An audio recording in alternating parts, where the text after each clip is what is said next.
हमारे देश में एक कहावत है कि अगर बुलाती है तो जाने का नहीं। ठीक आज की घटना में कुछ ऐसा ही होता है, जिसमें एक व्यक्ति होता है, मौके पर उसी समय उसकी चाहने वाली उसको बुला रही होती है, तभी वह व्यक्ति जो होता है उसकी बात मान के वहाँ पर चला जाता है, जिससे वह व्यक्ति जो होता है वह दोबारा अपने ही घर लौट नहीं पाता, जिससे उसके घर वाले उस व्यक्ति को ढूंढने लगते हैं। पता चलता है उस व्यक्ति का जो है किसी ने बेरहम तरीक़ा से हत्या कर दी है। जब पुलिस इस केस की छानबीन करने लगती है, जो सच्चाई सबके सामने निकल के आता है, इसको सुनने के बाद लोगों को अपने कानों पर विश्वास भी नहीं होता है। दोस्तों, आखिर क्या हुआ इस घटना में, इस घटना की आप पूरी सच्चाई जानने के लिए इस वीडियो को आप लास्ट तक जरूर देखिएगा। नमस्कार दोस्तों, मैं प्रदीप कुमार आपको इस स्टडी बात चैनल पे मैं स्वागत करता हूं। दोस्तों आज की यह जो घटना है, यह घटना उत्तर प्रदेश का एक ज़िला पड़ता है गाजीपुर, और गाजीपुर के पास एक थाना पड़ता है खानपुर, उसी के पास एक इलाका पड़ता है रामपुर में 22 फरवरी 2021 को सुबह अंबिका स्कूल के छोटे से एक प्लॉट होता है पीछे में मौके पर एक आदमी जो होता है, उसी समय वह मौके पर खून से लथपथ अवस्था में उसी समय वह पड़ा होता है। तभी वहाँ के जो राहगीरी थे वह जा रहे होते हैं और उस व्यक्ति को जो है देखते के बाद उसी समय उसके पास पहुँच जाते हैं। पहुँचने के बाद तुरंत ही जैसे उस व्यक्ति को देखते हैं, तुरंत ही वहाँ के खानपुर पुलिस थाने में फ़ोन कर देते हैं, जिससे फ़ोन करने के बाद खानपुर की पुलिस टीम जो होती है वहाँ पर पहुँचती है और पहुँचने के बाद उस व्यक्ति का जो है शिनाख्त करने लगती है। तो मौके पर उस व्यक्ति के हाथ में एक रिवाल्वर दोनों हाथ में था और उसके सर पे 2 गोली दागी गई थी। ऐसा लग रहा था कि इस व्यक्ति ने अपने आप को आत्महत्या करने की कोशिश की है। तभी मौके पर उस व्यक्ति को, जब मौके पर पुलिस जो है वहाँ पर पलट के देखने लगती है, तो ऐसा लगता है उस व्यक्ति के अंदर अभी भी जान बचा हुआ है। और उस व्यक्ति का जो है पुलिस जो है उसी समय जब तलाशी लेना शुरू कर देती है, तभी उसी समय जो है उसके जेब से आधार कार्ड और जो है अन्य वगैरह ID कार्ड, उसके जेब से एक जो है पुलिस का आइडेंटिटी कार्ड था। तो मौके पर उस आइडेंटिटी कार्ड में लिखा होता है कि इस व्यक्ति का नाम है अजय कुमार यादव, जिसकी उम्र लगभग 24 साल था, और उसके पिता का नाम होता है राम अवतार यादव, जो कि वहाँ के ही बमरौला ही गांव के रहने वाले होते हैं। तभी मौके पर जो पुलिस की जो टीम होती है उसी समय उसके पिता राम अवतार यादव को उसी समय फ़ोन कर देती है, जिससे मौके पर राम अवतार यादव जो होते हैं उसी समय वह जो है मौके पर वहाँ पर उसी जगह पर पहुँचते हैं जहाँ पर मौके पर वह जो है अजय कुमार यादव पड़ा हुआ होता है। तभी जब पड़ा हुआ देखकर उसी समय जब राम अवतार वहाँ देखकर बौखला भी जाते हैं और वह ज़ोर ज़ोर से उसी समय रोने भी लग जाते हैं, जिससे मौके पर जो पुलिस टीम होती है उसी समय वह जो है उस व्यक्ति के अंदर थोड़ा सा जान समझ के उसी समय उसको अस्पताल में रेफ़र कर देती है, जिससे मौके पर उसका इलाज चल ही रहा होता है। तभी वहाँ पर जो उसी समय जो डॉक्टर होते हैं, डॉक्टर उसी समय अजय कुमार को मृत घोषित कर देते हैं, जिससे जो पुलिस होती है वह इस घटना को यह काफ़ी गंभीर मामले में लेते हैं, क्योंकि वह जो व्यक्ति था यह एक पुलिस कांस्टेबल था। तभी उसी समय जो है पुलिस की जो टीम होती है, तभी उसी समय उसके जो है अजय कुमार के जेब से जब तलाशी लेने लगती है, तो वहाँ पर जो है अस्पताल में मौके पर उसके जेब से 2 फ़ोन निकलते हैं। वह फ़ोन निकलता तो एक फ़ोन जो है उसी समय किसी दूसरे का दिखाई देता है, एक फ़ोन इसका होता है। पुलिस जो है उस फ़ोन को अपने कब्जे में लेती है। अब लेने के बाद जो है उस जगह पर जहाँ पर वहाँ मौके पर अजय कुमार पड़ा हुआ था, उस जगह का जब पुलिस शिनाख्त करने लगती है, तभी मौके पर वहाँ पर यह देखा जाता है कि एक जोड़ी जो है लेडीज चप्पल पड़ा हुआ है और वहाँ पर कुछ कंगन टूटे हुए हैं। तो पुलिस को शक हो जाता है ज़रूर कुछ ऐसा मामला है जिसको या जो है मौके पर उसी समय इसके साथ ऐसा कुछ किया गया है, जो मौके पर पुलिस जो है विश्वास इस पे नहीं कर रहा था कि इसने खुद आत्महत्या करने की कोशिश की है। तो पुलिस जब इसका मोबाइल, अजय कुमार का मोबाइल जो है उसी समय लॉक खोल के चेक करने लगती है, तो उसमें पता चलता है कि यहाँ पर इसके मोबाइल में मैसेज किया गया था कि अगर तुम हमारे पास नहीं आओगे तो हम यहीं पर जान दे देंगे। तो मौके पर जो पुलिस होती है वह समझ जाती है ज़रूर जो है इसकी जो है यानी कि इसकी प्रेमिका, अजय की प्रेमिका ने यह सब काम किया होगा। तभी उसी समय दूसरा मोबाइल खोला जाता, पता लगता है यह मोबाइल जो है इसी की प्रेमिका है, यानी कि इसके प्रेमिका का नाम होता, इस लड़की का नाम होता है सानिया उर्फ सोनाली सिंह।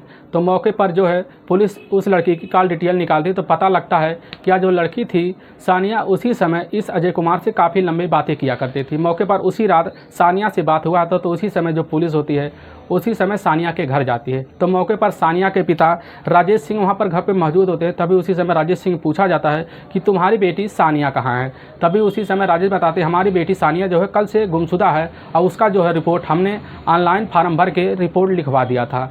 तो मौके पर जो पुलिस होती है उसी समय पूछने लग जाती है कि आखिर जब खानपुर पुलिस तुम्हारे पास नज़दीक था, तुमने ऑनलाइन रिपोर्ट क्यों नहीं लिखवाया। तो वह कहते हैं हमने बहुत जल्दी थी, हमें इस चीज़ का ध्यान नहीं हुआ, इसीलिए हमने ऑनलाइन रिपोर्ट लिखवा दिया था।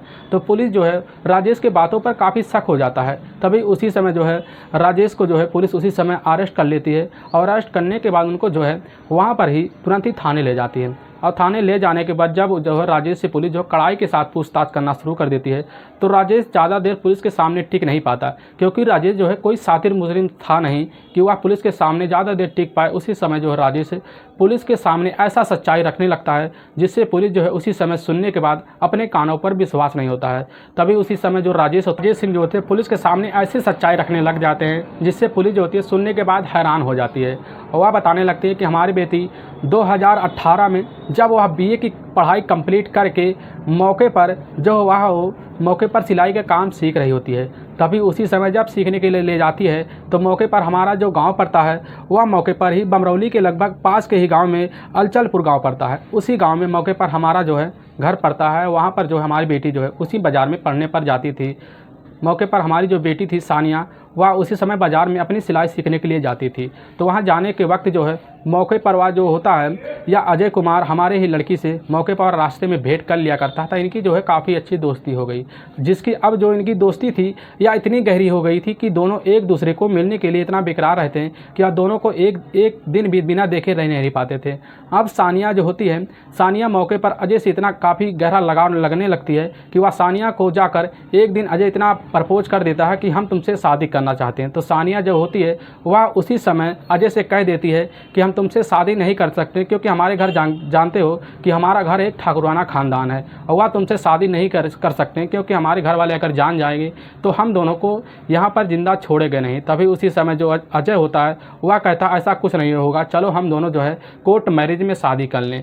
तभी उसी समय जो है वह मौके पर जो या सानिया होती है, सानिया और जो अजय होते हैं दोनों मिलकर उसी समय गाजीपुर के ही कोर्ट में पहुँच जाते हैं। वहाँ पर जाकर वह मौके पर जो है 21 फरवरी 2018 को अपनी ही शादी कर लेते हैं। और करने के बाद जब जो सानिया होती है, सानिया अजय जो है उसी समय मौके पर करने के बाद वह जाकर जो है अपने इलाके में चले जाते हैं। जिससे चले जाने के बाद वह ना ही मौके पर सानिया के घर वाले जो है इस बात को जान पाते हैं, लेकिन हाँ अजय कुमार यादव के जो घर वाले थे इस चीज़ की खबर उन्हें लग चुकी होती है। तभी मौके पर अजय कुमार यादव की मौके पर पुलिस की ट्रेनिंग आ जाती है, जिससे अजय कुमार यादव जो है पुलिस की अपनी ट्रेनिंग उसी साल 2018 में देने लगता है। तो मौके पर उसकी जो है उसी समय अजय की ज्वाइनिंग जो है अमेठी के ही गौरीगंज इलाके में मौके पर 2018 में हो गई थी। तभी जो है अजय उसी समय गौरीगंज के इलाके में जाकर अपना ड्यूटी किया करता था, जिससे मौके पर ड्यूटी करने के वक्त जो होता है वह मौके पर मौका निकाल कर वह जो है सानिया से भी बात किया करता था, जिससे जब मौका मिलता उससे बात करता। लेकिन इस बात की खबर ना ही सानिया के घर वालों को थी या ना ही जो है आस पड़ोस के लोगों की थी।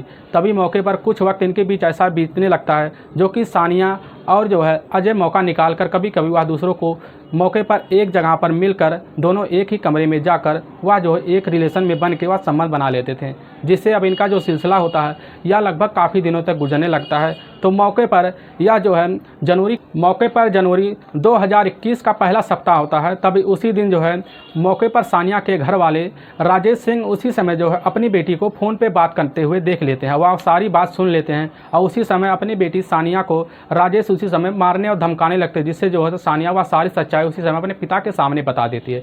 जिससे सुनने के बाद उसके पिता जो है सानिया को उसी समय और टार्चर करते हैं, जिससे उसे कह देते हैं तुम उस अजय को भूल जाओ। लेकिन वह सानिया कहती है कि हम उससे शादी कर चुके, हम उसको कभी नहीं भूल सकते हैं। तभी उसके पिता जो होते हैं वह अपनी लड़की को ज़्यादा ही टार्चर करते हैं, लेकिन वह जो है सानिया वह इस चीज़ के आगे कभी नहीं झुकती, जिससे सानिया ना झुकने की वजह से उसके घर वाले राजेश के घर वाले काफ़ी परेशान हो जाते हैं। तभी मौके पर अजय कुमार की सौतेली बहन की मौके पर उसी महीने में जनवरी के महीने में ही वहां पर शादी तय हो जाती है। तो उसी समय वहां से मौके पर छुट्टी लेकर अजय कुमार यादव जो है अपने घर चला आता है। वहां आने के लगभग 15 दिन पहले जब उसके जो है सानिया के या इस चीज़ की खबर जो है उसके पिता राजेश सिंह को लगती है, तो वह तुरंत ही उसी समय सानिया को यह बताते हैं तुम अजय कुमार को मौके पर मिलने के लिए बुलाओ, हम उससे बात करेंगे। लेकिन जब जैसे ही जो है सानिया उसी समय अजय कुमार के पास फ़ोन कर देती तो अजय कुमार सुनने के बाद उसी समय वह हैरान हो जाता। लेकिन थोड़ी देर बाद जो है सानिया तुरंत ही मैसेज कर देती है कि अगर तुम मिलने के लिए नहीं यहाँ पर आओगे तो इसी समय हम यहाँ पर जान दे देंगे। तभी वह उसी समय अजय काफ़ी हड़बड़ा जाता। हड़बड़ाने के बाद तुरंत ही वह मौके पर निकल कर उसी समय वह जो है 21 फरवरी 2021 को लगभग शाम को वह जो है उसी समय सानिया से मिलने के लिए आता है। इधर उसके घर वाले जो सानिया के घर वाले होते हैं राजेश सिंह और उसके जो है राजेश के जो पिता होते हैं मौके पर राम अचल सिंह, राम अचल सिंह और राजेश सिंह दोनों मिलकर अपनी बेटी को अपने ही घर में समझाने लगते हैं। लेकिन उनकी जो बेटी है एक बात पे अड़ी रहती है कि वह हम जो है अजय को कभी नहीं छोड़ सकते हैं। तो लेकिन उसके राजेश जो होते हैं उसी समय इतना गुस्सा हो जाते हैं, मौके पर अपनी बेटी के सर पर उसी समय 2 गोली मार देते हैं। और मारने का अपने बेटी की बॉडी को उसी समय घर के साइड में मौके पर उसी समय डंप कर देते हैं। उसी समय जब मौके पर पता चलता है कि अजय कुमार यादव जो है वह उसी समय आ रहा है, तब उसी समय जो है मौके पर जाके वह अंबिकापुर स्कूल के साइड पर खड़े हो जाते हैं। और जैसे ही वह देखते हैं तो मौके पर उसी समय अजय यादव को पहचान लेते हैं, क्योंकि अजय यादव की जो है उनके पास फ़ोटो थी। तभी उसी समय अजय यादव को उसी समय वह साइड में खड़ा करके उसी स्कूल के पीछे खड़ा करके वह पूछते हैं कि तुम हमारी बेटी को छोड़ दो, नहीं तो तुम्हारे लिए अच्छा नहीं होगा। तभी अजय कुमार यादव जो है इस बात से काफ़ी इनकार कर जाता है। तो मौके पर जो होते हैं राजेश यादव, और राजेश यादव के जो पिता होते हैं अवधराज सिंह, मौके पर वहाँ मौजूद होते हैं। और राजेश यादव की पत्नी भी मौजूद होती है। उसी समय राजेश यादव की मौके पर ही बेटा भी मौजूद होता है, जिससे 4 लोग होते हैं। उसी समय वह जो है अजय कुमार यादव को उसी समय पकड़कर वहाँ पर जैसे पकड़ने उसको मारने भी शुरू कर देते हैं। मारने के बाद उसके सर पर उसी समय 2 गोली भी दाग देते हैं। और दागने के बाद जैसे वहाँ पर गिर जाता है, तभी उसी समय जो है वह जो होते हैं उसके पिता सानिया के मौके पर चप्पल लेकर आते हैं और कुछ ही वह मौके पर चूड़ी लेकर आते हैं। चूड़ी ले आने के बाद जो वहाँ पर तोड़ के फेंक देते हैं उसके शरीर के आसपास, और उसके जो हाथ में वह जो रिवाल्वर लिए थे वह दोनों पकड़ा देते हैं, जिससे पुलिस को यह शक हो जाए कि मौके पर जो अजय कुमार होता है या खुद की ही आत्महत्या की है। और उसके मोबाइल जो होती है सानिया का मोबाइल उसी समय उसके जेब में डाल देते हैं। और यह सारा प्लान रचने के बाद जो उसी समय राजेश कुमार और जो है उसके पिता और उसकी जो है उनकी पत्नी और उनके बेटे जो उसी समय मौके पर आकर घर पहुंचते हैं। और जब कुछ दिन बाद उनके गांव वाले यानी कि राजेश के गांव वाले जब यह पूछने लगते हैं कि तुम्हारी बेटी गई कहाँ, तो उसी समय राजेश बताते हैं कि हमारी बेटी किसी लड़के के साथ भाग गई है। लेकिन वह जो है जब पुलिस इस मामले की कड़ाई के साथ छानबीन करने लगती है, तो मौके पर जब यह राजेश सिंह हाथ लगता है, तो वह जो पूरी सच्चाई जो पुलिस के सामने राजेश सिंह जब बताता है, इसको सुनने के बाद पुलिस जो है अपने कानों पर विश्वास नहीं होती है। मौके पर जो है जब यह पूरी कहानी उसी समय राजेश पुलिस के सामने बता देता है, तभी उसी समय मौके पर उसके पिता और उसकी पत्नी और उसके बेटों को चारों को उसी समय अरेस्ट करके पुलिस जो है जेल में डाल देती है। दोस्तों, इस घटना का उद्देश्य हमें किसी को परेशान करना नहीं है, ना किसी को दिल को दुखाना। बस आपको यह बताना है कि आप जहां भी रहें आप अपने आप को सतर्क और सावधान रखें, और अपने परिवार को, अपने आस पड़ोस के लोगों को भी इस चीज़ से अवगत कराएं। दोस्तों अगर आपको यह वीडियो पसंद आ रहा है तो इस वीडियो को आप ज़्यादा से ज़्यादा शेयर और सब्सक्राइब जरूर करें, जिससे हम आपके बहुत आभारी रहेंगे। फिर मिलेंगे नेक्स्ट वीडियो लेकर, तब तक के लिए राम राम, जय हिंद दोस्तों।